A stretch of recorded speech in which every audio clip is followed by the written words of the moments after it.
Hello friends, ഇന്ന് നമ്മൾ നോക്കുന്നത് ഒരു റൂമിലേക്ക് വരുന്ന മെയിനായിട്ട് വരുന്ന സർക്യൂട്ട്, അതുപോലെ തന്നെ ടു വേ സ്വിച്ചിൻ്റെ കണക്ഷൻസ് ഫുൾ ഡീറ്റെയിൽ ആണ് നമ്മൾ നോക്കുന്നത്. ഇത് റൂമിൻ്റെ എൻട്രൻസ് വരുന്ന സ്വിച്ച് ബോർഡാണ്. അതിൻ്റെ അകത്തേക്ക് വരുന്ന സപ്ലൈ വയറും അതുപോലെ തന്നെ ടു വേ സ്വിച്ചുമാണ്, ടു വേ വയറുമാണ് ഞാൻ ജസ്റ്റ് നിങ്ങളെ കാണിക്കുന്നത്. ഇത് അതിൻ്റെ മെയിനായിട്ട് വരുന്നത് ഫേസ്, ന്യൂട്രൽ, എർത്ത്, അതുപോലെ തന്നെ ഇൻവെർട്ടർ സെക്ഷൻ. പിന്നെ വരുന്ന രണ്ട് ലീഡാണ് വരുന്നത്. ലീഡ് എന്ന് വെച്ചിട്ടുണ്ടെങ്കിൽ നമുക്ക് പുറത്ത് എക്സ്ട്രാ വരുന്ന രണ്ട് ലീഡുകളാണ് വരുന്നത്. ടു വേ സ്വിച്ചിൽ വരുന്ന കണക്ഷൻസ് നമ്മൾ ഇവിടെയല്ല കൊടുക്കുന്നത്. ഇവിടെ നമ്മൾ ടു വേ സ്വിച്ചിൽ വരുന്ന രണ്ട് ടു വേ സ്വിച്ചിൽ നമ്മൾ ഫേസ് ആണ് കൊടുക്കുന്നത്, ഇൻവെർട്ടർ ഫേസ് കൊടുക്കുന്നു. ബെഡ് സ്വിച്ചിലാണ് നമ്മൾ ലീഡ് കൊടുക്കുന്നത്. അത് ഞാൻ ജസ്റ്റ് നിങ്ങളെ കാണിച്ചു തരാം. ഇതിപ്പോൾ ഓൾറെഡി ടു വേ കണക്ഷനും അതിൻ്റെ പ്ലഗ് സ്വിച്ച് വരുന്ന ഏരിയയാണ് നമ്മൾ കണ്ടത്. ഇത് വരുന്നതാണ് ബെഡ് സ്വിച്ച് വരുന്നത്. അത് 6 അടി കോട്ടയാണ് ഉദ്ദേശിച്ചിരിക്കുന്നത്. 165 സെൻറ്റിമീറ്ററിലാണ് വരുന്നത്. 65 സെൻറ്റിമീറ്ററിലാണ് അതിൻ്റെ അടിവശം വരുന്നത്.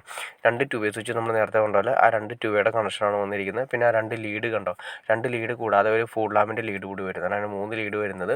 പിന്നെ phase, neutral, earth, inverter section, ഇത്രയും ആണ് മെയിനായിട്ട് വരുന്ന സർക്യൂട്ട് വരുന്നത്. അതായത് ഇവിടെയാണ് നമ്മൾ ഓൾറെഡി ടു വേ സ്വിച്ചിൻ്റെ ലീഡ് കൊടുക്കുന്നത്. ഫാനിൻ്റെ ലീഡും അതുപോലെ ഒരു ലൈറ്റിൻ്റെ ലീഡും ഈ ടു വേ സ്വിച്ചിലാണ് കണക്ട് ചെയ്യുന്നത്. 6 മോഡ്യൂളിൻ്റെ ബോക്സാണ് കൊടുക്കുന്നത്. 6 മോഡ്യൂളിൻ്റെ ബോക്സിൽ രണ്ട് ടു വേ സ്വിച്ച് വരുന്നുണ്ട്. പിന്നെ ഒരു ഫുൾ ലാമ്പിൻ്റെ ലൈറ്റ് വരുന്നുണ്ട്. അങ്ങനെ 3, പിന്നെ ഒരു പ്ലഗ് സ്വിച്ച് വരുമ്പോൾ 6 കംപ്ലീറ്റ് ആയി കഴിഞ്ഞു. പിന്നെ അടുത്ത സെക്ഷൻ വരുന്നതെന്ന് വെച്ചിട്ടുണ്ടെങ്കിൽ 6 മോഡ്യൂളിൻ്റെ തന്നെ ഒരു ബോക്സാണ് വരുന്നത്. ഇതിൽ എ സിയുടെ കണക്ഷൻ വരുന്നുണ്ട്. എ സിയുടെ കണ്ടോ, എ സിയുടെ 2.5 നീലയും മഞ്ഞയുമാണ് കൊടുക്കുന്നത്. ന്യൂട്രൽ ഫേസ് മഞ്ഞയും, ന്യൂട്രൽ നീലയും. പിന്നെ ആ 1.5 നീല കൊടുക്കുന്നത് മാസ്റ്ററിൻ്റെ കണക്ഷന് വേണ്ടിയിട്ട്. പിന്നെ സാധാ ഫേസ്, ന്യൂട്രൽ, എർത്ത്, അതുപോലെ തന്നെ ഇൻവെർട്ടർ ഫേസ്, ഇത്രയോളം കണക്ഷൻസാണ് മെയിനായിട്ട് വരുന്നത്. അത് മെയിൻ സർക്യൂട്ട് വരുന്നത്. ഇതിൻ്റെ അകത്ത് എന്ന് വെച്ചിട്ടുണ്ടെങ്കിൽ ഈ ബോർഡിൽ വരുന്നതെന്ന് വെച്ചിട്ടുണ്ടെങ്കിൽ നമ്മൾ ഓൾറെഡി പറഞ്ഞ പോലെ തന്നെ ഈ എ സിയുടെ സ്വിച്ച് വരുന്നുണ്ട്. പിന്നെ ഒരു മാസ്റ്ററിൻ്റെ സ്വിച്ച് 1 മോഡ്യൂൾ സ്വിച്ച് വരുന്നുണ്ട്. എ സിയുടെ സ്വിച്ച് 2 മോഡ്യൂളാണ്. മാസ്റ്ററിൻ്റെ സ്വിച്ച് 1 മോഡ്യൂളാണ്, 3 മോഡ്യൂൾ. പിന്നെ വരുന്നതെന്ന് വെച്ചിട്ടുണ്ടെങ്കിൽ ഒരു പ്ലഗ് സ്വിച്ച് കൂടി വന്നു കഴിയുമ്പോൾ ഓട്ടോമാറ്റിക്കായിട്ട് 6 ഫില്ല് ചെയ്ത് കഴിഞ്ഞു. ഇത്രയുമാണ് ഒരു ബെഡ് സ്വിച്ചിൻ്റെ ഏരിയയിൽ വരുന്നത്. ബെഡ് സ്വിച്ചിൻ്റെ ഏതെങ്കിലും ഒരു സൈഡിൽ നമുക്ക് പ്ലഗ് കൊടുക്കാം.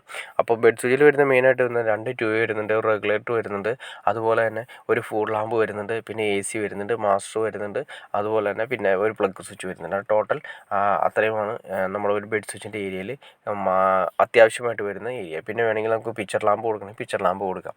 നമുക്കൊരു ബെഡ് സ്വിച്ചിൽ അത്യാവശ്യമായിട്ട് വരുന്നത് രണ്ട് സൈഡിൽ ഒരു 6 മോഡ്യൂളിൻ്റെ, ഒരു സൈഡിൽ വേണമെങ്കിൽ നമുക്ക് ഒരു 8 മോഡ്യൂളിൻ്റെയും കൊടുക്കാം. ഇവിടെ നമ്മൾ കൊടുത്തിരിക്കുന്നത് 6 മോഡ്യൂളിൻ്റെയാണ് കൊടുത്തിരിക്കുന്നത്. ഓക്കെ ഫ്രണ്ട്സ്, നിങ്ങൾക്ക് ഈ വീഡിയോ ഉപകാരപ്പെട്ടെങ്കിൽ തീർച്ചയായിട്ടും ലൈക്ക് ചെയ്യാൻ മടിക്കരുത്, അതുപോലെ ഷെയർ ചെയ്യാനും മടിക്കരുത്, സബ്സ്ക്രൈബ് ചെയ്യാനും മടിക്കരുത്. ഓക്കെ ഫ്രണ്ട്സ്, അടുത്ത വീഡിയോയിൽ കാണുന്നവരെ ഓക്കെ.